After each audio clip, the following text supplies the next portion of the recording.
no, it is like just an opportunity of, jumping on it versus, sometimes you might let it slip out of your hands, right? So I Right. believe, I mean, you can kind of touch on that as well. So maybe you were mentally prepared for, maybe a year or maybe even multiple years. So honestly, I wasn't. Honestly, I'm not that type of person. I don't plan, and that's horrible. I am so I'm not spontaneous when it comes to like doing a lot of stuff, but I am when it comes to jumping on opportunities, I guess, or getting ideas and just running with it. It's not necessarily the smartest business plan. I don't suggest it for anybody, but it is my personality. So it is what it is. I just really try to make the best of it. And again, my situation is what it is that I needed to change anyway. And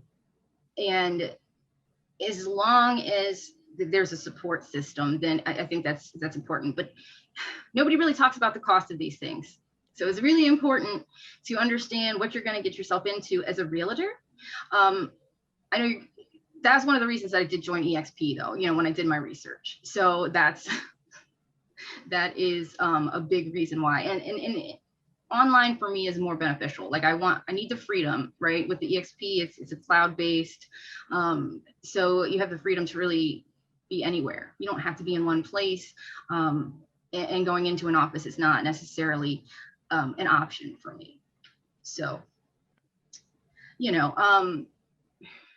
really having a support system is important.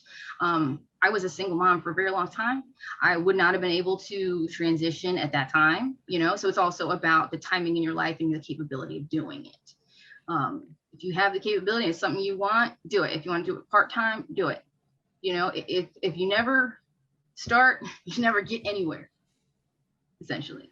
Right. Exactly. You have to start somewhere, right? So I think there's a quote that I really like is that, if you want to be good at something, you have to be bad at it first. Right. So yeah. And I love that you brought up like your personality of, you're not necessarily like a planner or like a meticulous organizer person kind of deal, right? So, in business, everybody talks about like, you got to have this trait or that trait to be successful. So I really want to like get your take of, how you were able to work around that and also, play to your strength of being more of a spontaneous kind of, take advantage of the opportunity when it's provided, because you don't know if, in the future you're going to get it again, right? Is that something that you've been able to do to kind of play to your strengths?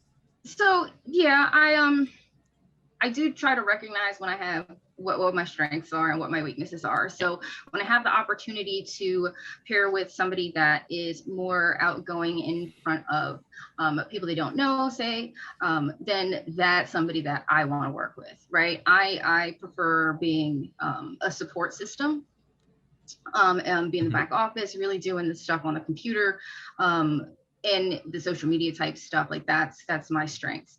And recognizing that is important. We pair with a lot of different entrepreneurs, minority owned in the business, in our communities that we can work with to kind of get around that essentially. If working together, say they're stronger in one suit than I, and then from there, you also then build a partnership and a relationship that can build from there.